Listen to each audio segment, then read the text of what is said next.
Welcome to Market Lens for Wednesday, July 1st, 2026. Today's market map is split clearly between steady leadership and deeper caution.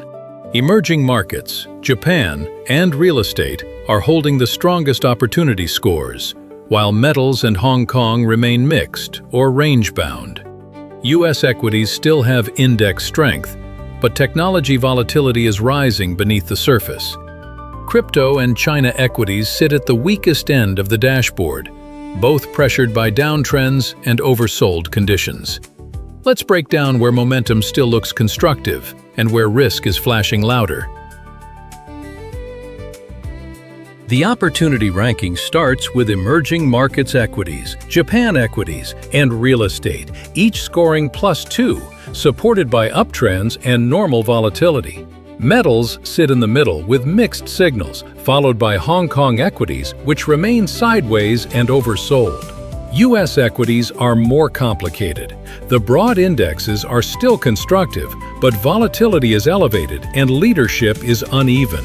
At the bottom of today's market lens are crypto and China equities, where downtrends remain intact despite the possibility of sharp rebounds from oversold levels. Emerging markets equities carry an uptrend, normal volatility, and an opportunity score of +2. The setup looks relatively steady because VWO remains above both its 50-day and 200-day averages while trading close to trend, which suggests momentum is constructive but not overheated. Tailwinds include contained volatility, easing energy pressure for some importing economies, and continued support from AI-linked demand across parts of Asia. The main risks are a firmer U.S. dollar, uncertainty around U.S. rates, and uneven performance across emerging market regions. Bottom line, emerging markets remain one of the cleaner constructive areas on today's dashboard. Japan equities remain in an uptrend, with normal volatility and an opportunity score of +2. EWJ is modestly above its 50-day average and well above its 200-day average, keeping the technical structure supportive without looking excessively stretched. The market is helped by improving corporate sentiment, AI and semiconductor demand, and currency effects that can support exporter earnings. The risks are also clear. Yen weakness can create intervention risk, inflation expectations may keep policy tighter, and recent gains leave Japan sensitive to changes in global technology sentiment. Bottom line, Japan still looks constructive, but currency and policy risk matter. Real estate is in an uptrend with normal volatility and an opportunity score of +2, but the setup is more fragile than the score alone suggests. VNQ is still above its 50-day and 200-day averages, yet its recent 5-day performance has softened, showing that momentum has cooled. The positive side is that volatility remains contained, the sector is not overly stretched, and modest mortgage rate relief may help property sentiment. The headwind is rate sensitivity. Treasury yields, financing costs, and Federal Reserve uncertainty remain central risks. Bottom line, real estate is constructive, but it needs stable rates to keep its footing. Metals are mixed, with mixed volatility and an opportunity score of +1.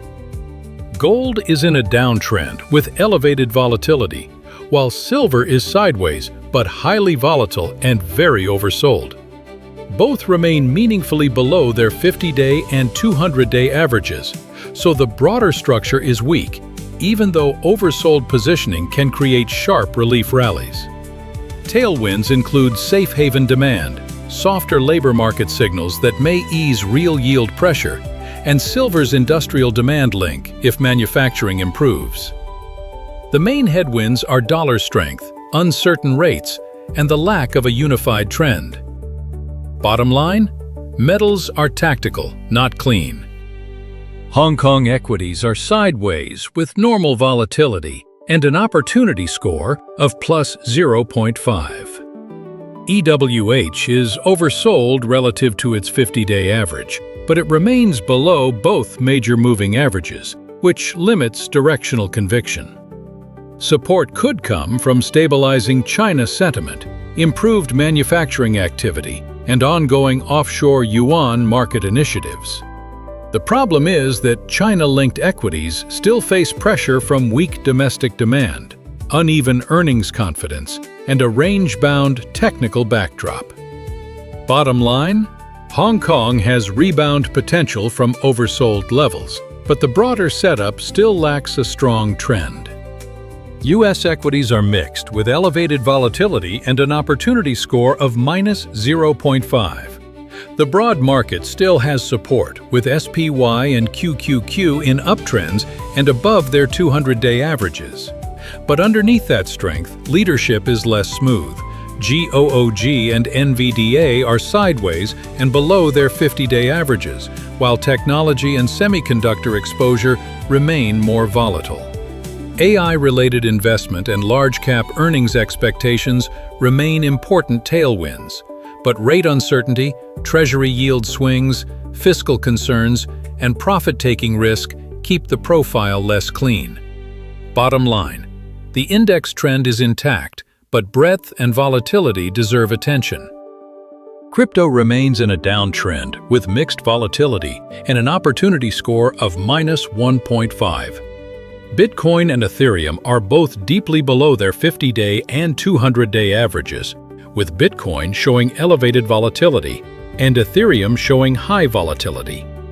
Very oversold positioning can create sharp bear market rallies, and longer-term institutional infrastructure still supports the asset class over time. But the immediate setup is fragile, with weaker ETF flow momentum, uneven risk appetite, and macro pressure from rates and the dollar. Bottom line, crypto may rebound sharply, but the dominant trend is still weak. China equities have the weakest score in today's market lens, with a downtrend, normal volatility, and an opportunity score of -1.7. MCHI is more than 8% below its 50-day average and nearly 15% below its 200-day average, so the technical backdrop remains weak. Tailwinds include modest improvement in manufacturing activity, high-tech export support, and oversold positioning that may create relief rallies. But domestic demand remains soft, China-linked technology shares remain pressured, and external demand is uneven outside AI-linked export channels. Bottom line? China equities remain oversold, but the downtrend still dominates. Go beyond the highlights. Get the full Market Lens report in your inbox. Powerful AI-driven insights on global markets, critical news, risks, and opportunities to help protect and grow your money.